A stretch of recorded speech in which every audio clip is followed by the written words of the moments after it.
Hello everyone. I'm Arthur. I'm here today presenting with Andre, Matt, and Jimmie, and we're here to discuss the work that we've done with the Corning problem on deflection and stresses in beams coupled together by a continuous spring.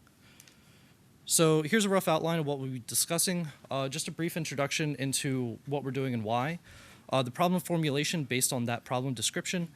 Then we'll talk about the analysis that we've done on the steady state models, some analysis and development of the 1D time-dependent model, and then the numerical methods that we've done to evaluate the time-dependent 1D and 2D models, and then a little bit about potential future works, and then our conclusions so far. So our motivation for this problem is Corning's interested in testing products like cell phones and tablets just to kind of see how they work, potentially in correspondence with their own products as they make glass. So it might be interesting to see how their glass performs as, say, a cover as a potential application. A particular interest are when external stresses are applied to the face of the product. So if you're poking it from the top, how does it respond to these external stresses and forces? And then what they would really like is to have an ability to numerically compute these displacements caused by the forces the deflections caused by the forces on the face, as well as the stresses that are caused by said force. So our objectives are to develop a model for the coupled two-beam system, implement a numerical scheme to solve the 1D and 2D time-dependent system, and then do an analytical study of the 1D model to confirm our numerical results, just to make sure we're on the right track with that. So our problem schematic is this. What we're actually analyzing is, there we go, this. So what we're looking at is two beams, beam 1, beam 2, just top and bottom. Some forces applied to the somewhere along the top beam. It doesn't necessarily have to be in the middle. Both beams have some specified Young's modulus, some displacement V. I know that's a bit strange V, but it's a V, trust me. And then we have a displacement. We have a density, which is just a linear density throughout the beam, and then some moment of inertia specified. Now, the elastic media in the middle, this is described by a series of springs. However, that's a bit deceitful in that we're not looking at discrete springs tied to certain locations. It's actually continuous elastic media throughout the entire middle. Then both beams are exactly the same length, and what we have is on each side of both beams, they're both simply supported. So based on that structure, what we have is applying the Euler-Bernoulli theory for beams. We get these two coupled PDEs, where we have the exact same parameters described inside of these PDEs, where the simply supported boundary conditions describes that the displacement as well as the second derivative with respect to space on both ends of both beams have to be 0. So with this, the model was then non-dimensionalized to get this resulting equation where we have non-dimensional parameters kappa, theta, and gamma. And then here the force has been non-dimensionalized just to represent that with a hat. Here theta is an effective mass ratio. Gamma is basically the ratio of the stiffness of the two beams. And then kappa is the effective spring constant. And then from there, nothing really changes with the boundary conditions, except we've obviously normalized the scaling for the x. So Corning has provided some estimates for parameters so we can actually see what it should look like in our code and in realistic sense. So the width of the beam should range between 75 and 150 millimeters. Now the width is when we're extending this to the 2D case, and the 1D case we strictly have length, where the length can run from 150 to 300 millimeters. The spring constant is roughly on the order of 10 to the 8th. We'll discuss kind of why that is in a next slide. And then the linear density for both beams are equal at 2.39 grams per meter. The thickness of the top beam is going to be roughly 0.7 millimeters. The thickness of the bottom beam is roughly 3 times that. And then the Young's modulus of the top beam is about 69.3 gigapascals. And the Young's modulus of the second beam can be anywhere between the same value as the first up to about 1.5 times. So anywhere between glass for both to, say, aluminum for the bottom, glass for the top. So converting these in terms of our non-dimensional parameters, we find that our effective spring constant is between 400 and 18,000.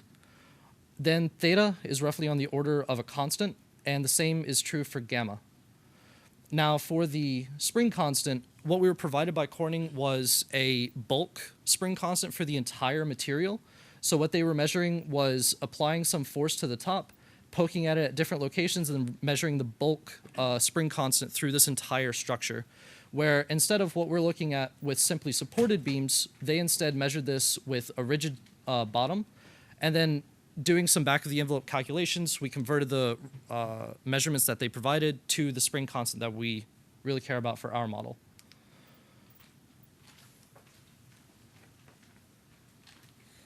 Ooh, good morning.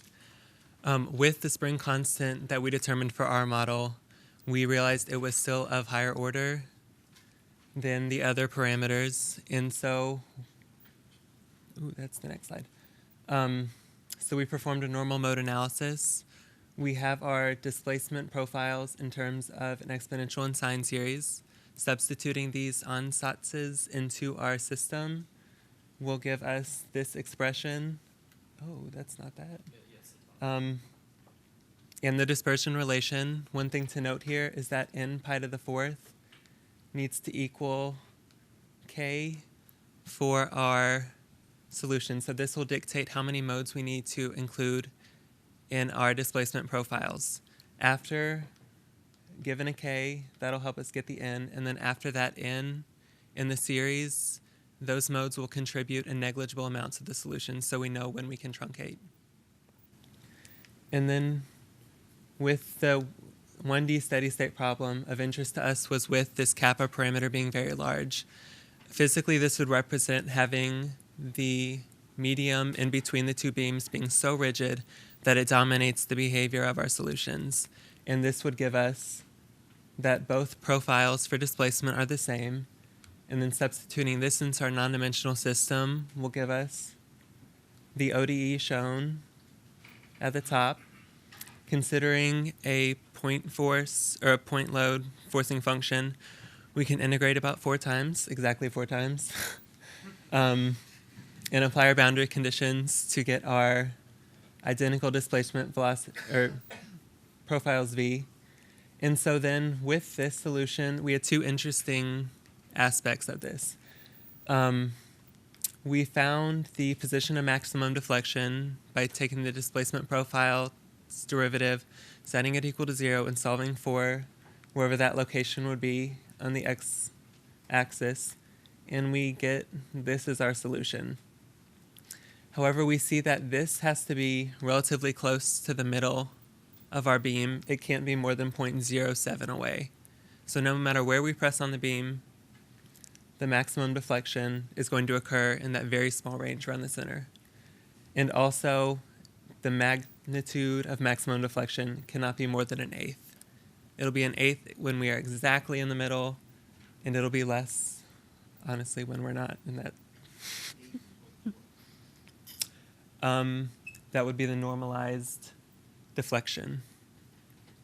So if we press down, it can't go down more than 1/8 of what we started with normalized.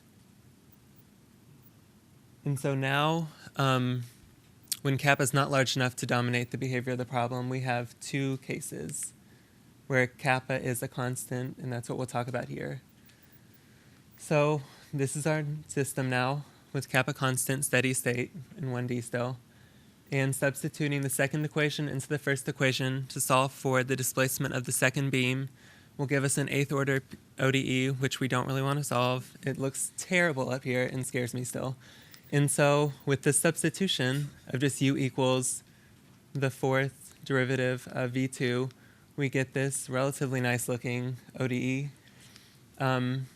With throwing back to our ODE days, we assume the solution takes this exponential form, and we can solve for the mu that goes into here.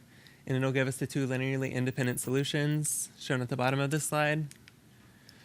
With f as a point source applied to some point on the beam, we can split our solution into 2 parts, one on the left of the point source and one on the right of the x location for the point source. That'll give us this. With variation of parameters, we can obtain the solution numerically. We didn't want to show that because it takes up, honestly, 2 slides and is also intimidating. And so now if we have a non-uniform kappa, so if the inside medium of the 2 beams isn't as rigid in one point as it is in the other, that is where this argument takes us. And so now we have kappa as a function of x, and we cannot use our numerical or our analytical techniques on this. We have to rely on our numerics to do this. And so expanding our displacements, our forcing function, and the kappa profile as a Fourier series, we can determine our displacements.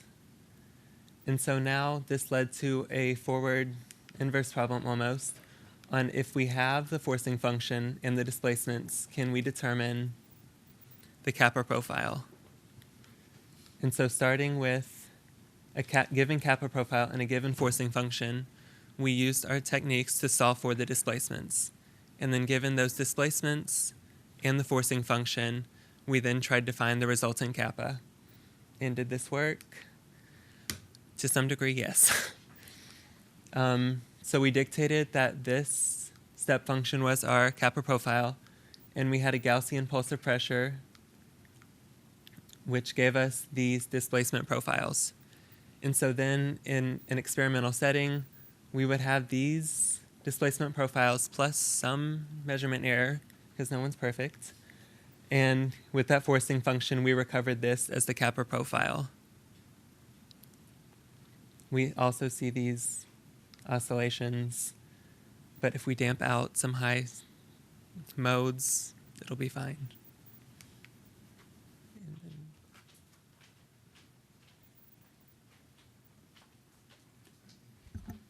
So I just want to briefly mention that if we assume that the two beams have the same material properties, then we can solve the time-dependent model with damping.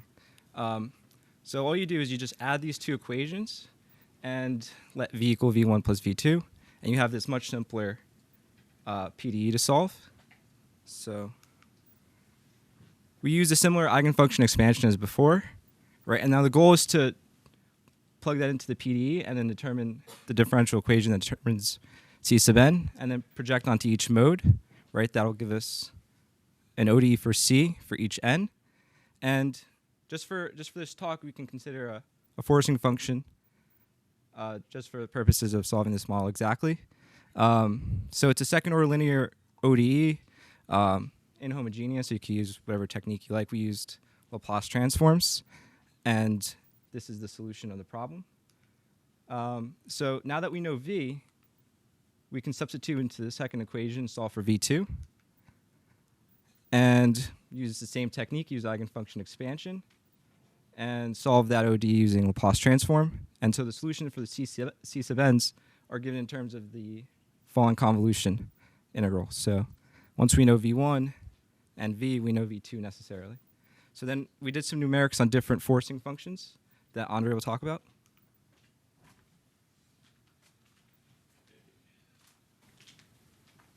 Okay, so going back to the non-dimensionalized system of equations with the kappa and the damping term, if we expand the displacements in terms of Fourier coefficients, we can write the system of coupled ODEs, which can then be simply solved by some arbitrary ODE solver of choice. We initially tried an RK4 because we're all lazy, and that was the easiest thing to code up and just plug in. If I come here, of course, so we write this as a system of first order equations, plug this into an RK solver. Oh, I didn't write that. So what ends up happening is, because of this n pi to the fourth term, for larger numbers of n, we end up having some stiffness in the equation. And so for large modes, we end up seeing some blowing up, let's call it, if we don't use a stiff solver. So we ended up using a stiff two-stage Redau solver, which worked pretty well. So this is a test case with kappa being 10, r being 10, theta being 2, and for this this forcing of choice. Pictures. Different test case with the large kappa. Large is relative. This is still in the range of the provided values, so it's still a reasonable number.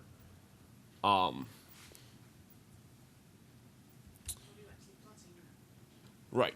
So having solved these ODEs, I then go back, plug the solved coefficients back into this, plot V1 and V2.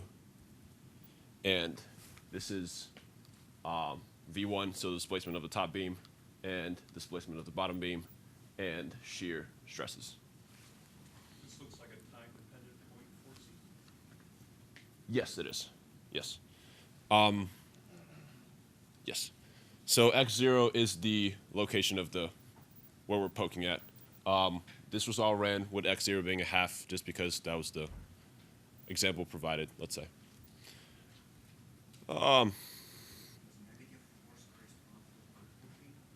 This negative force. I suppose so. Not really. Sure. It's just you're poking at something, essentially.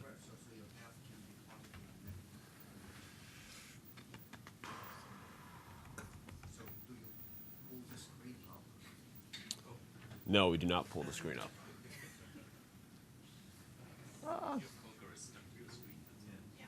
It's whatever you want it to be. You can arbitrarily choose whatever your forcing function is. It's not that big of a deal. So what's interesting here? That's whatever. So going to the 2D case, if we extend this to higher dimension, we end up having a different decomposition. The system of ODEs ends up being this, and write this as a system of first order equations again. Movies come later. Okay.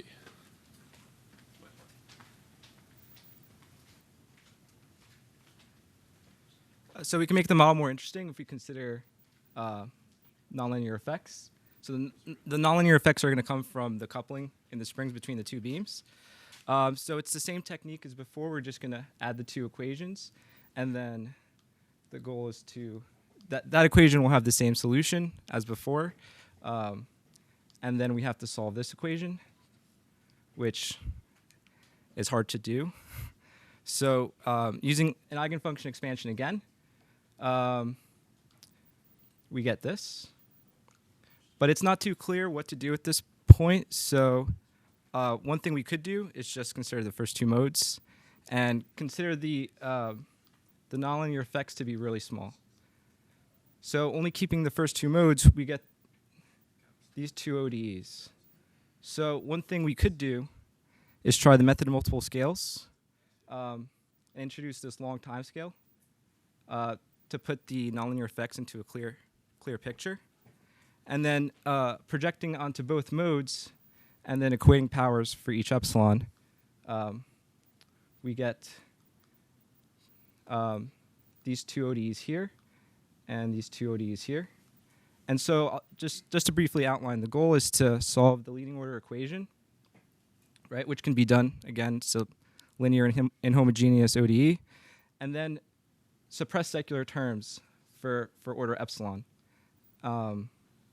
And that would give us the leading order nonlinear corrections from the nonlinearity in the springs.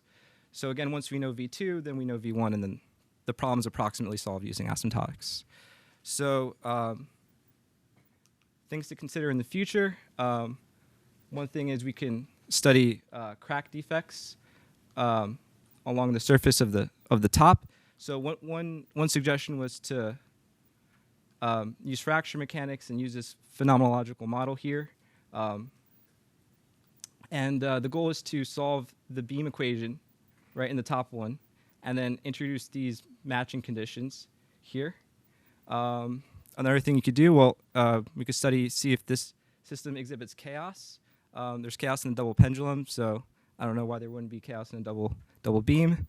There's other things like making the code more robust. I think Arthur would know more about that.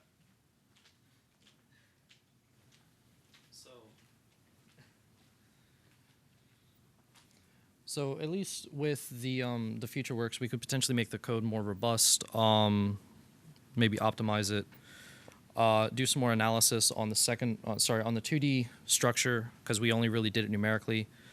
But at least in conclusion, what we've done here is we have the steady states for the 1D model. They were studied, so we know roughly how those should act, and if we want to consider a general constant k, then we could numerically solve that situation, get some kind of feel for that, and compare it to our numerical solutions. We have an analytical solution for the 1D model with both damping and viscoelastic effects included. So damping is a pretty clear thing, but say you have some components inside, say the cell phone, that cause some nonlinear effects, we can also potentially solve that as well, shown here. We have a solution of some sense to the inverse problem for a variable k. For now, it can only really handle small perturbations in the measurement error, or caused by measurement error. So it's at least a beginning. And then we also have the MATLAB codes for both the 1D and 2D time-dependent models, which can both be used with and without damping. So now for the promised movies, I think they're still up. Nope. No, they're not. Yeah. Okay, they're here, here, and here. Let's have this overlaid. So these are running in the background, so I'm not sure what time they're starting at. But they're evolving with time, as you can see. And what we have is on the y-axis is most certainly the y value, and then on the x-axis is the x value. And then what we're looking at is the evolution of displacement in this first case, where we have a spring constant of 10, and we have different values for theta and gamma. Then here what we have is a situation where we have a larger kappa, where it's about 1,000. Well, it is 1,000, and we still have different gamma and theta. And then here what we have is, again, kappa being 10, but in this case, gamma and theta are equal, just to see what happens for different combinations of parameters, so we can kind of get a feel for what types of outputs we can expect. So that's it.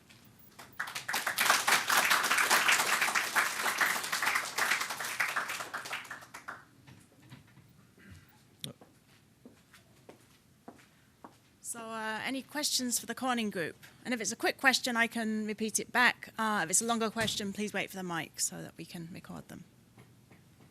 Yep.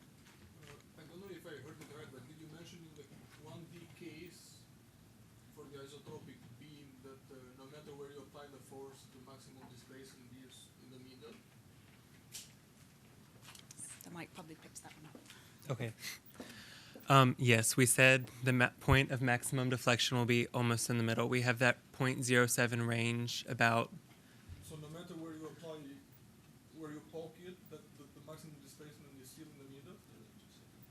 Yes. So if we have the beam, for the simply supported boundary conditions, we have a 0 at the endpoints, and its second derivative is 0 at the endpoints. That's already a pretty restrictive condition for, like, if we press how far we can deform around the edges. So if we press on the edge, there's not going to be a lot of deformation because of these boundary conditions.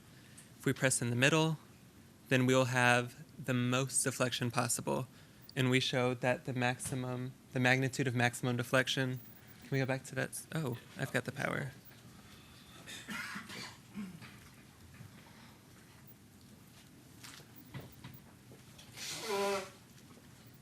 Yes. That the magnitude of maximum deflection will be about 1/8, which is normalized from 0 as the initial displacement of the beam. Does that answer? Yeah, more or less.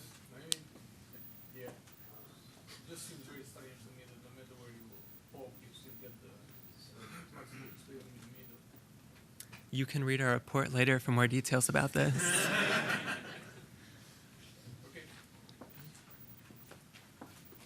So any other questions? And if you just wait for the mic, because apparently nothing is picked up by this mic. So following up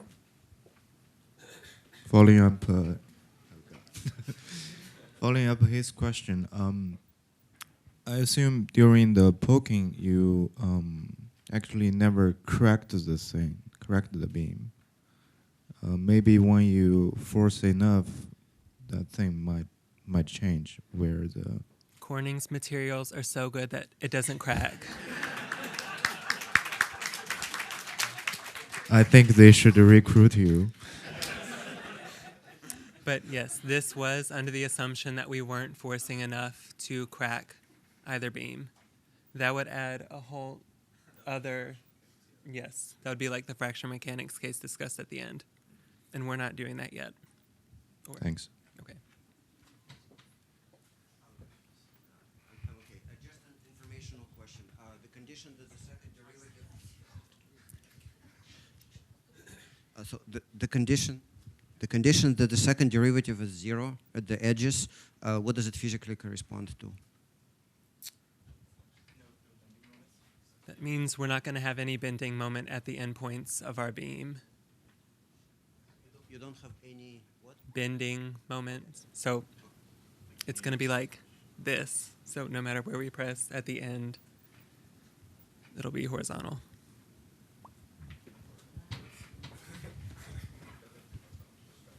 Any other questions? And if not, do we have our Corning representative?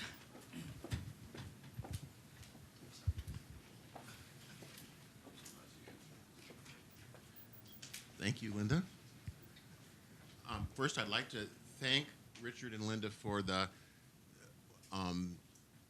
everything for this week, and your administrative staff. The week ran extremely well. This building, I think, provides some of the best facilities I've seen for a workshop, and basically we had a wonderful environment for working on stuff. I have one comment about the clip problem, since I have the mic. Okay, that it would be useful to the graduate students. For many of these problems, there will be analogous problems that will be similar to these that you'll be able to work on in the past. And the faculty that come to help you, they have a lot of experience, and they bring that to there. This cliff problem has analogies to other big data problems that are also of interest. And I refrain from coming by and talking about it because it'll sometimes be confusing and it'll sometimes enlighten you. But anyway, feel free to email me if you're interested in sort of other analogous problems that that could help with the clip problem, but aren't exactly the same thing. Okay, but the same kind of problem shows up over and over. Okay, now on to our problem. I really want to thank both all the faculty who came to jumpstart us on Monday and the graduate students who put in so much work. This problem came to me from a colleague in the last month, and I wasn't that familiar with it. He is going to be delighted with the stuff that's been done here. This is exactly what we needed. He's going to tinker with this math model to try to understand what insight can he get from this sort of system. And I think we hit a home run here. I think it may seem simple to you guys, but I think it's an example that I can use back at Corning for basically look at the solid stuff that you can get out of workshops. And with all the tools we have now, both the PCs that can run numerics, LaTeX, and this sort of stuff, basically we can get a lot more done in a week than we used to in the old days. So again, a big thanks to everybody.